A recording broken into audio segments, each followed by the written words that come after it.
বিসমিল্লাহ করে রান্না শুরু করলাম। এখানে আমি আজকে রান্না করব ইলিশ মাছ বেগুন দিয়ে।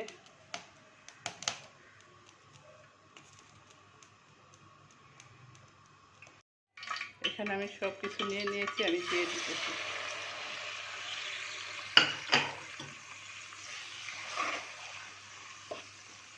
কাঁচামরিচ বাটা, পেঁয়াজ বাটা, লবণ, হলুদ, মরিচ।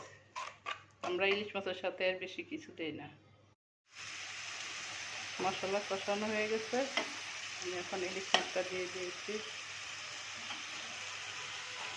সাথে বেগুন দিয়ে দিতেছি। একসাথে দুইটাই আমি কষায় নিব। এখানে আমার মাছ কষানো হয়ে গেছে, মাছ বেগুন একসঙ্গেই কষায় নিয়েছি। এখন আমি পানি দিয়ে দিব। এইভাবে বেগুন মাছ কাঁচামরিচ দিয়ে রান্না করলে অনেক মজা। বেগুন দিয়ে ইলিশ মাছ রান্না করা হয়ে গেছে।